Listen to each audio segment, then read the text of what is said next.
Otherworldly Evil Monarch, Bab 233. Judul, Menundukkan Geng Naga Roh. Darah anggota Geng Naga Roh menjadi dingin karena aura Sky Swan yang tajam dari Hai Chen Feng. Mereka merasa seperti berdiri telanjang di puncak gunung berselimut salju, di tengah-tengah musim dingin, dan dilanda cuaca yang sangat dingin. Seolah-olah pisau es telah menembus daging mereka dan menusuk ke dalam jiwa mereka. Sedemikian rupa, sehingga itu akan melemahkan kemauan siapapun dan bahkan jiwa yang terkuat tidak dapat berharap untuk bersaing dengan kekuatan yang begitu menakutkan. Wajah Long Dahai menjadi pucat saat dia berdiri menghadap Hai Chen Feng.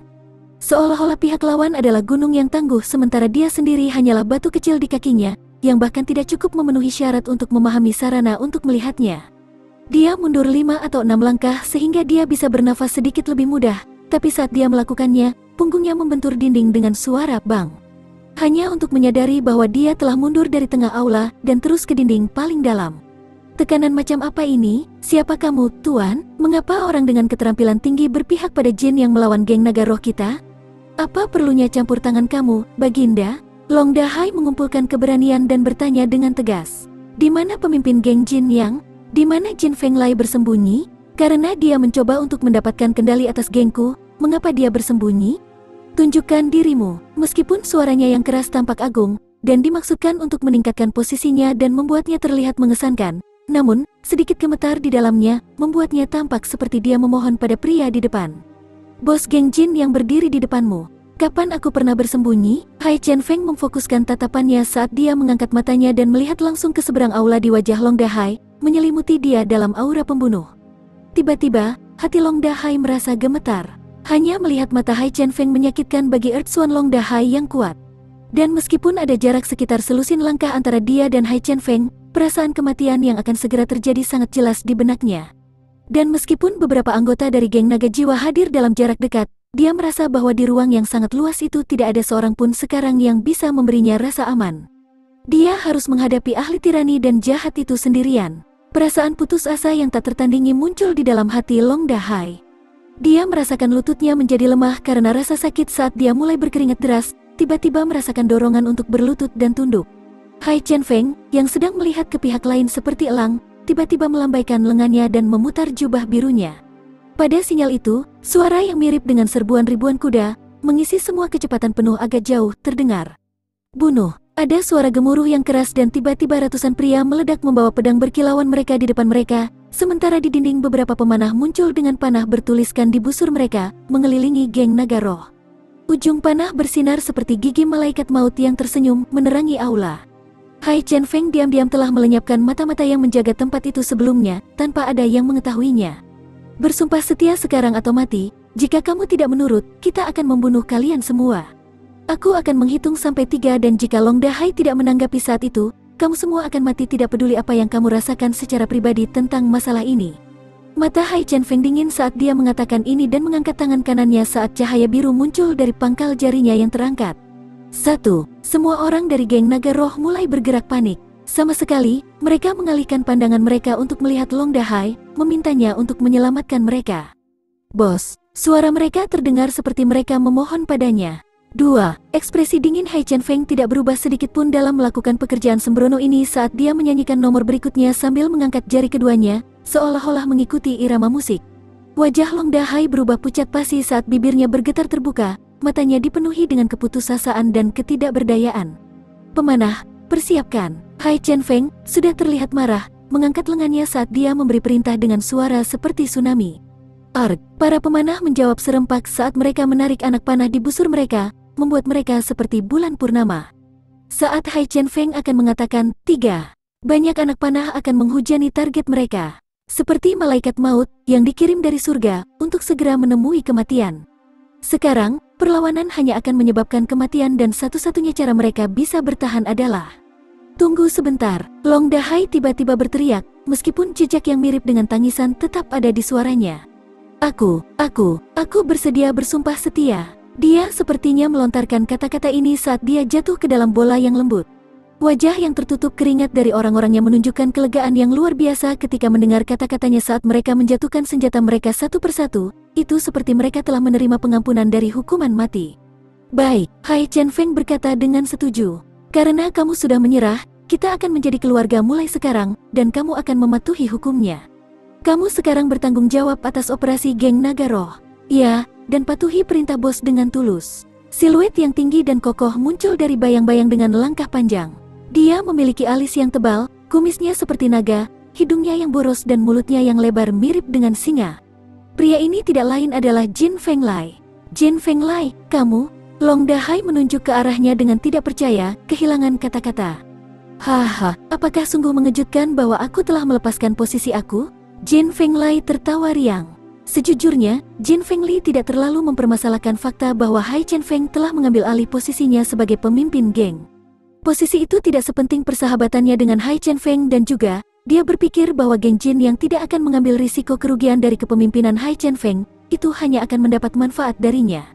Kekuatan yang sangat mengesankan dan Xuan Qi menaklukkan seluruh geng hanya dengan menggunakan beberapa kata, sungguh sangat mengagumkan ahli Xuan ini. Kamu benar-benar luar biasa, Tuan. Sebuah suara menyendiri sepertinya berdebar-debar untuk sesaat. Itu memiliki semburat eksentrik dan asam. Siapa itu? Hai Chen Feng bertanya, tatapannya menyapu aula. Sosoknya, tertutup cahaya biru, dengan cepat terbang dan dengan bangga menempatkan dirinya di atap. Ini aku, salah satu pria berkata dengan senyum sinis ketika beberapa pemanah berteriak ketakutan, jatuh, sementara dua pria berpakaian hitam menggantikan mereka di dinding, dengan ganas menatap Hai Chen Feng. Ibu kota terlalu besar untuk ditelan oleh satu geng. Bahkan jika kamu mencoba, kamu akan memuntahkan semuanya. Aura Hai Chen Feng meningkat tajam, menyebarkan cahaya biru yang indah lebih jauh. Bagus bahwa dirimu yang terhormat telah membuat dirimu didengar, tapi fakta bahwa yang lemah dieliminasi oleh yang kuat adalah aturan dasar permainan. Tiba-tiba, sosoknya, bermandikan cahaya biru terbang ke langit dan kemudian menembak ke arah kedua pria itu, menutupi jarak ke mereka dalam sekejap mata, dan menyerang mereka, yang hampir tidak bisa mereka hindari. Kedua pria berpakaian hitam itu tertawa mengejek. Seorang ahli Sky Swan cukup sulit didapatkan? Sebagai jawaban atas serangan itu, kedua pria itu, yang juga diselimuti cahaya biru, menembak ke arahnya dan berteriak serempak saat mereka bentrok bersama dengan musuh mereka. Bentrokan mereka yang berpuncak pada kembang api. Ketiga orang itu melayang mundur sedikit, berhenti di udara pada saat yang sama, dan kemudian bermanuver satu sama lain untuk menyerang lagi. Wajah Hai Chen Feng bersukaria dalam senyuman tenang saat telapak tangannya tak henti-hentinya menyerang lawan-lawannya. Xuan Qi biru tua tampak mirip dengan setengah bulan. Serangan semacam itu seperti kapak raksasa yang mampu membelah gunung, dan meskipun serangan kuat ini membuat kedua pria itu berjuang, mereka masih belum cukup kuat untuk memaksa mereka mundur sedikit pun. Tiba-tiba, salah satu dari mereka mundur sambil mendesis tajam, sementara yang lainnya melakukan serangan balik panik. Sementara itu, pria yang mundur sekarang berdiri di dinding, ditutupi Xuan Qi biru. Segera, telapak tangannya, bersama dengan seluruh tubuhnya menjadi hitam, dan dia menunjuk satu jari ke Hai Chen Feng, yang masih di tengah pertempuran. Hai Chen Feng yakin akan keluar sebagai pemenang bahkan ketika berhadapan dengan mereka berdua sekaligus, jadi tentu saja dia yakin bisa menjadi lebih baik hanya yang dia hadapi sekarang. Namun, membuat lawan Sky Swan bekerja cepat tidak mungkin baginya selama keselamatannya sendiri merupakan prasyarat. Dengan demikian, pertarungan pasti akan berlanjut sedikit lebih lama karena dia tidak ingin melukai dirinya sendiri.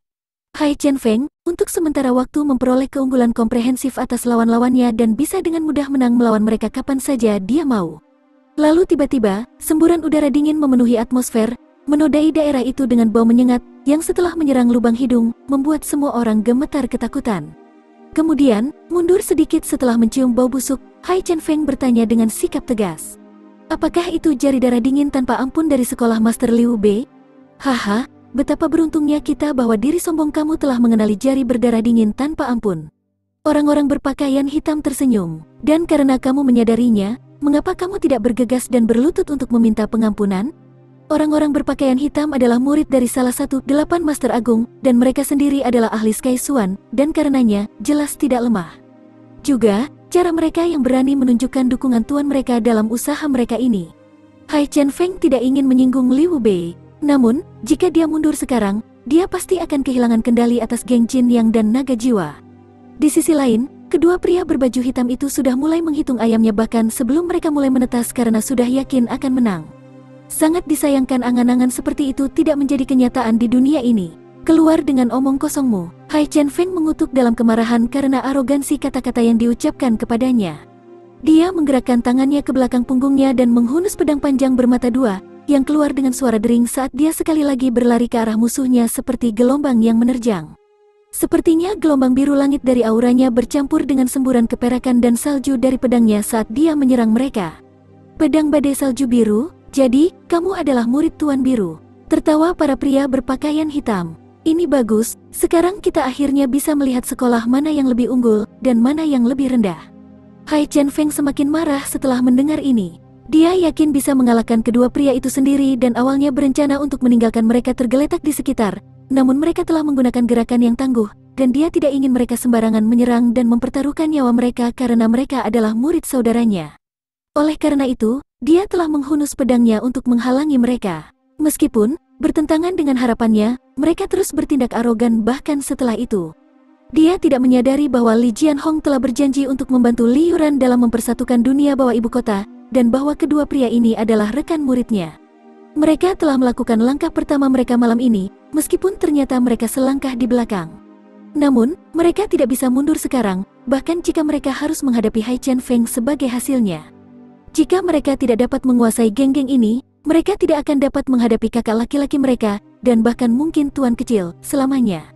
Jadi bahkan jika mereka menyadari hubungan antara pihak-pihak yang terlibat, mereka tidak bisa menyerah. Otherworldly Evil Monarch, Bab 234. Judul, Kota Blizzard Silver City. Meskipun kedua pria itu menilai bahwa Hai Chen Feng lebih kuat dari mereka, tetapi mereka juga menduga bahwa dia tidak bermaksud atau berani bertindak gegabah, dan sebenarnya berusaha menghindari cedera parah pada mereka. Akibatnya, dia menjadi berhati-hati dan tidak menyerang mereka secara membabi buta. Kedua pria itu tidak bisa mempercayai keberuntungan mereka. Pada saat yang sama, Hai Chen Feng juga telah menyadari bahwa kedua pria berpakaian hitam itu bahkan tidak bersyukur atas belas kasihan yang dia tunjukkan kepada mereka.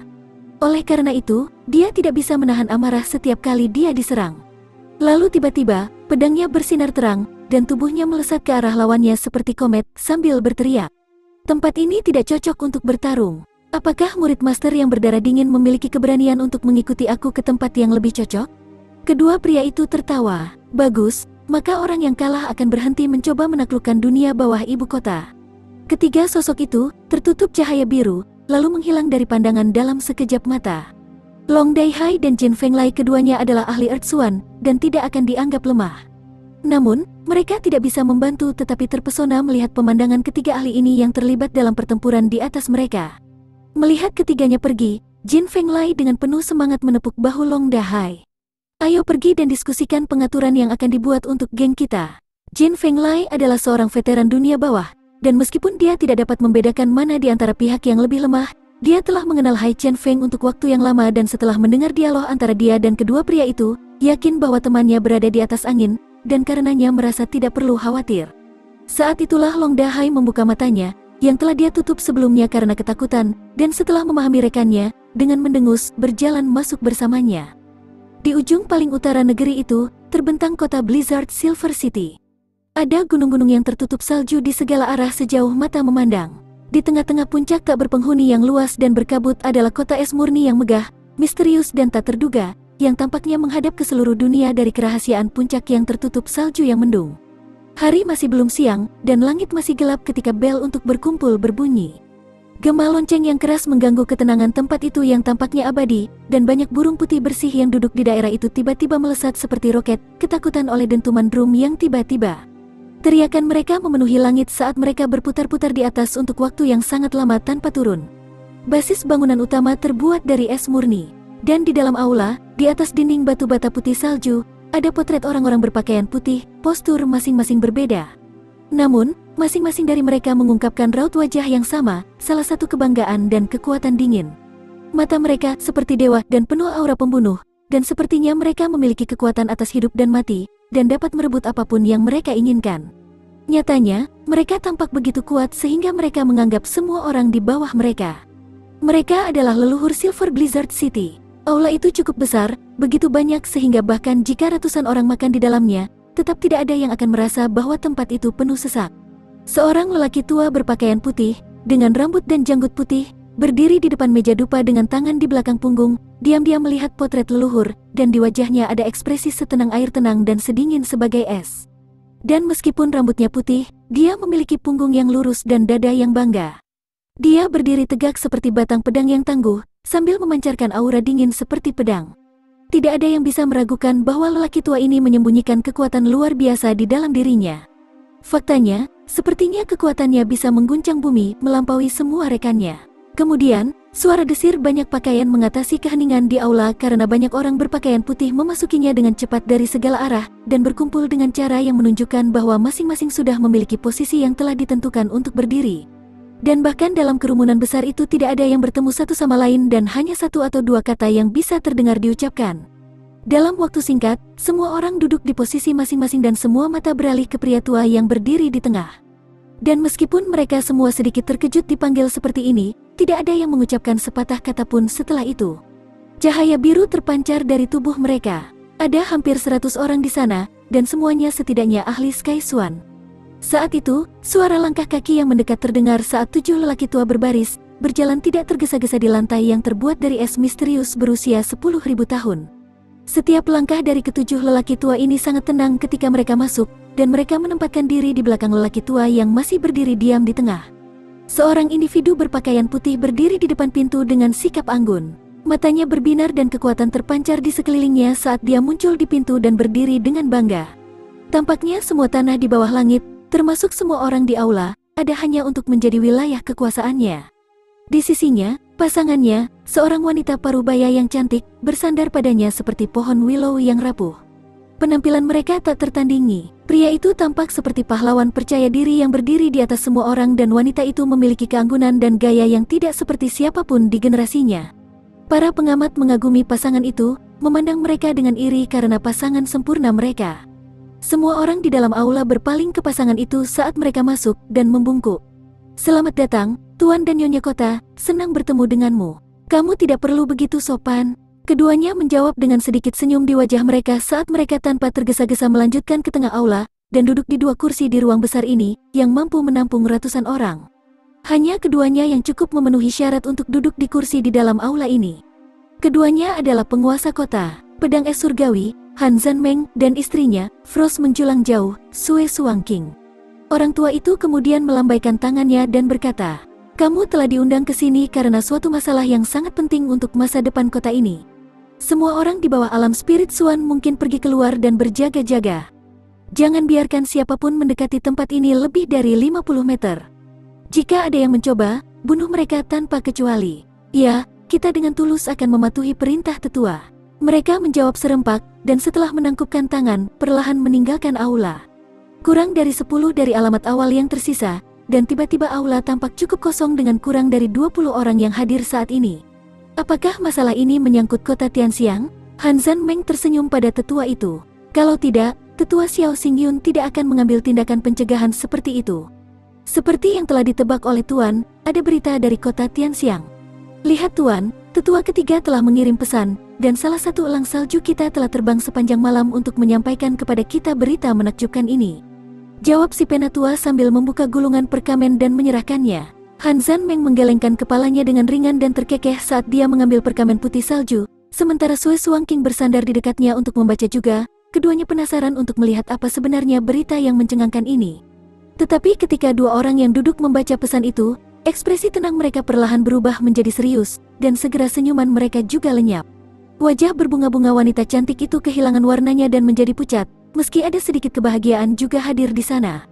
Tetap saja, senyumnya memudar dan digantikan oleh ekspresi khawatir, dan dia tidak bisa menahan untuk tidak menggenggam tangan suaminya, seolah memperingatkan dia tentang sesuatu. Ini adalah berita yang tidak terduga. Semuanya, lihat dan berikan pendapat kamu.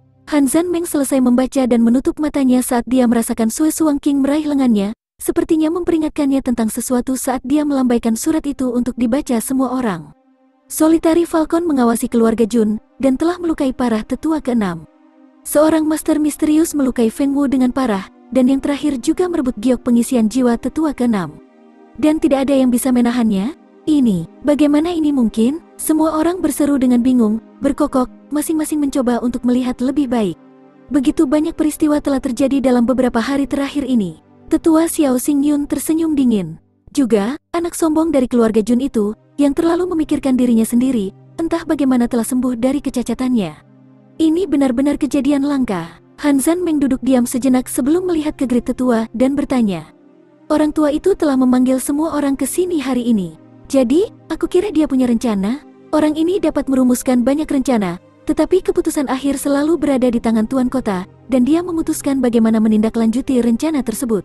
Tetua itu membungkuk dengan hormat dan mundur setengah langkah. Penatua Agung adalah anggota kota yang sangat penting. Apa yang dia sarankan? Han Zanmeng tidak bertele-tele dan langsung ke intinya. Terlepas dari statusnya di masyarakat, Solitary Falcon telah menganggap dirinya sendiri dengan serius melukai dan menghina tetua ke-6 tanpa alasan. Tindakan ini harus dihukum berat. Jika berita ini keluar, lalu apa yang akan terjadi dengan prestise kota kita? Kita tidak bisa menganggap enteng masalah ini. The Great Tetua berkata dengan tidak tergesa-gesa. Secara mengejutkan, Tetua Agung telah menyarankan untuk menghukum salah satu dari 8 Master Agung. Namun, semua yang hadir mengangguk setuju karena di mata para tetua dari Silver Blizzard City, bahkan 8 Great Master, termasuk Falcon of the Savannah, tidak terlalu penting. Ini jelas menunjukkan betapa dahsyatnya Silver Blizzard City. Ini sudah pasti, apakah kamu punya rencana lain? Han Zanmeng mengangguk ringan, dengan ekspresi kosong di wajahnya. Ya, Soul Replenishing Giok adalah pusaka yang sangat penting dari keluarga Xiaoku.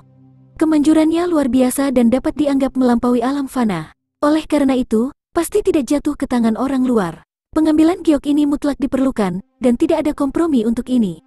Sangat penting bagi kita untuk mendapatkannya kembali. Mata Grid Tetua berkedip dan terlihat jelas bahwa dia sangat marah karena kehilangan Soul Replenishing Giok.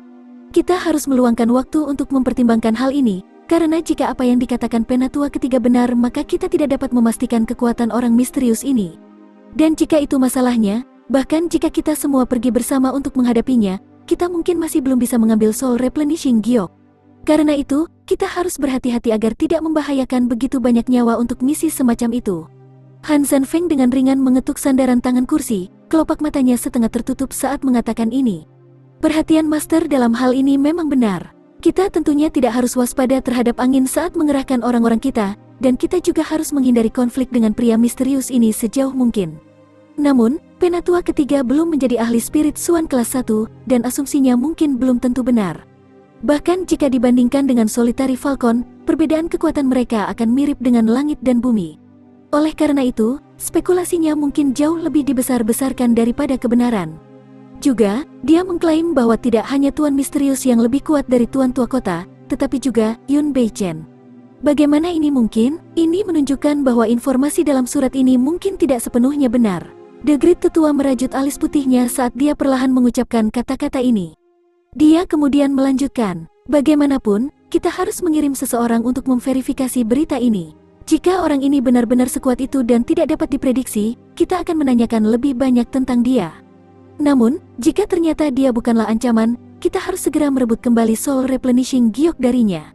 Penatua hebat benar-benar bijaksana, dan sarannya adalah pilihan terbaik dalam hal ini. Kata Han Zanmeng sambil melihat sesepuh itu dengan penuh penghargaan. Tetap saja, sepertinya kamu punya rencana ketiga? Iya, aku punya. Tetua Agung mengangkat alis putihnya. Keluarga Jun ini hanyalah keluarga duniawi, namun telah berulang kali memprovokasi kota Blizzard Silver City kita. Ini tidak bisa ditoleransi lagi. Aku menyarankan agar kita benar-benar memusnahkan seluruh keluarga itu sebagai peringatan bagi seluruh dunia agar tidak meremehkan kekuatan Silver Blizzard City kita. Mengatakan ini, Penatua Agung mengulurkan tangan kanannya dan membuat gerakan ke bawah yang tegas dan merusak.